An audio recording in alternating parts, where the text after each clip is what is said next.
ನಟ action prince Dhruva Sarja ಮೇಲೆ ಇವಾಗ ಎಫ್ಐಆರ್ ದಾಖಲಾಗಿದೆ. ಹೌದು, ಈ ಎಫ್ಐಆರ್ ಮುಂಬೈಯಲ್ಲಿ ದಾಖಲಾಗಿದೆ ಎಂದು ಮಾಹಿತಿಗಳು ದೊರೆಯುತ್ತಿದೆ. ಹೌದು, ಅಷ್ಟಕ್ಕೂ ಧ್ರುವ ಸರ್ಜಾ ಮೇಲೆ ಎಫ್ಐಆರ್ ದಾಖಲಾಗಲು ಕಾರಣವಾದ್ರು ಏನು ಎಂದು ಈ ವಿಡಿಯೋದಲ್ಲಿ ನೋಡೋಣ ಬನ್ನಿ. ನಟ ಧ್ರುವ ಸರ್ಜಾ ವಿರುದ್ಧ ಎಫ್ಐಆರ್ ದಾಖಲು ಮಾಡಿದ್ದು ಬೇರೆ ಯಾರೂ ಅಲ್ಲ, ಕನ್ನಡದ ನಿರ್ದೇಶಕ ರಾಘವೇಂದ್ರ ಹೆಗಡೆಯವರು. ಧ್ರುವ ಸರ್ಜಾ ಅವರು ರಾಘವೇಂದ್ರ ಹೆಗಡೆಯವರಿಂದ ಹಣ ಪಡೆದಿದ್ದು, ಆ ಹಣ ಇನ್ನೂ ಧ್ರುವ ಸರ್ಜಾ ಅವರು ವಾಪಸು ಕೊಟ್ಟಿಲ್ಲ ಎಂದು ರಾಘವೇಂದ್ರ ಹೆಗಡೆಯವರು ಮುಂಬೈಯಲ್ಲಿ ಎಫ್ಐಆರ್ ದಾಖಲು ಮಾಡಿದ್ದಾರೆ.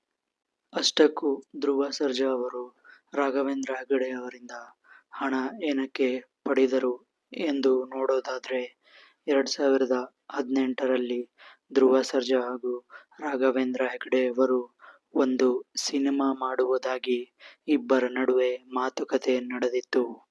ಆ ಸಿನಿಮಾದ ಕಥೆಯನ್ನು ಧ್ರುವ ಸರ್ಜಾ ಅವರಿಗೆ ರಾಘವೇಂದ್ರ ಹೆಗಡೆಯವರು ಹೇಳಲು ಹೋದಾಗ ಆ ಕಥೆ ಇನ್ನೂ ಸಂಪೂರ್ಣವಾಗಿ ರೆಡಿ ಆಗಿರಲಿಲ್ಲ. ಸೊ ಇದೇ ಕಾರಣಕ್ಕಾಗಿ ಧ್ರುವ ಸರ್ಜಾ ಅವರು ಕಥೆಯನ್ನ ಸಂಪೂರ್ಣವಾಗಿ ರೆಡಿ ಮಾಡಿಕೊಂಡು ಬನ್ನಿ, ನಂತರ ಶೂಟಿಂಗ್ ಅನ್ನ ಸ್ಟಾರ್ಟ್ ಮಾಡೋಣ ಅಂತ ಹೇಳಿದ್ರು ಧ್ರುವ ಸರ್ಜಾ ಅವರು. ಇದೇ ಸಮಯದಲ್ಲಿಯೇ ರಾಘವೇಂದ್ರ ಹೆಗಡೆಯವರು ಧ್ರುವ ಸರ್ಜಾ ಅವರಿಗೆ ಬರೋಬ್ಬರಿ 3,15,00,000 ರೂಪಾಯಿಯನ್ನ ನೀಡಿದ್ದರು. ನಂತರ ರಾಘವೇಂದ್ರ ಹೆಗಡೆಯವರು ಸಂಪೂರ್ಣವಾಗಿ ಕಥೆಯನ್ನ ರೆಡಿ ಮಾಡಿಕೊಂಡು ಧ್ರುವ ಸರ್ಜಾ ಅವರಿಗೆ ಹೇಳಿದರು. ಆದರೆ ಇಲ್ಲಿ ವಿಷಯವು ಧ್ರುವ ಸರ್ಜಾ ಅವರಿಗೆ ಇಷ್ಟವಾಗದೇ ಇರುವುದೆಂದರೆ, ರಾಘವೇಂದ್ರ ಹೆಗಡೆಯವರು ಹೇಳಿದ್ದು ಕನ್ನಡ ಸಿನಿಮಾಗಳು ಆಗ ಮಾರ್ಕೆಟ್ನಲ್ಲಿ ಬೇಡಿಕೆ ಇರಲಿಲ್ಲ. ಅದಕ್ಕಾಗಿಯೇ ಯಾವುದೇ OTT ಕಂಪನಿಗಳು ಕನ್ನಡ ಸಿನಿಮಾಗಳನ್ನ ತೆಗೆದುಕೊಳ್ಳುತ್ತಿಲ್ಲ.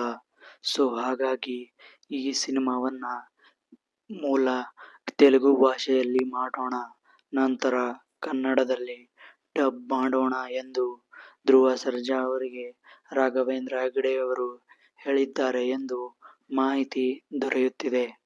ಇದೇ ಕಾರಣಕ್ಕಾಗಿಯೇ ಧ್ರುವ ಸರ್ಜಾ ಅವರು ನಾನು ಈ ಸಿನಿಮಾ ಮಾಡುವುದಿಲ್ಲ ಎಂದು ರಾಘವೇಂದ್ರ ಹೆಗಡೆಯವರಿಗೆ ಹೇಳಿದರು. ಆದರೆ ಧ್ರುವ ಸರ್ಜಾ ಅವರು ಆ ಹಣವನ್ನ ವಾಪಸು ಕೊಟ್ಟಿದ್ದಾರೋ ಇಲ್ಲವೋ ಎಂದು ಇನ್ನು ಧ್ರುವ ಸರ್ಜಾ ಅವರೇ ಮಾಧ್ಯಮದ ಮುಂದೆ ಅಥವಾ ಯಾವುದಾದರೂ ಸೋಷಿಯಲ್ ಮೀಡಿಯಾ ಪೋಸ್ಟ್ ಮಾಡುವ ಮೂಲಕ ಸ್ಪಷ್ಟವಾಗಿ ಮಾಹಿತಿಯನ್ನ ನೀಡಬೇಕು. ಒಟ್ಟಾರೆ ಧ್ರುವ ಸರ್ಜಾ ಅವರ ಮೇಲೆ ಮುಂಬೈಯಲ್ಲಿ ನಿರ್ದೇಶಕ ರಾಘವೇಂದ್ರ ಹೆಗಡೆಯವರು ಎಫ್ಐಆರ್ ದಾಖಲೆ ಮಾಡಿದ್ದು, 2018ರಿಂದ 2021ರ ನಡುವೆ ಧ್ರುವ ಸರ್ಜಾ ಅವರು ತೆಗೆದುಕೊಂಡ ಹಣವನ್ನ ಇನ್ನೂ ವಾಪಸು ಕೊಟ್ಟಿಲ್ಲವೆಂದು ದೂರನ್ನ ದಾಖಲೆ ಮಾಡಿದ್ದಾರೆ.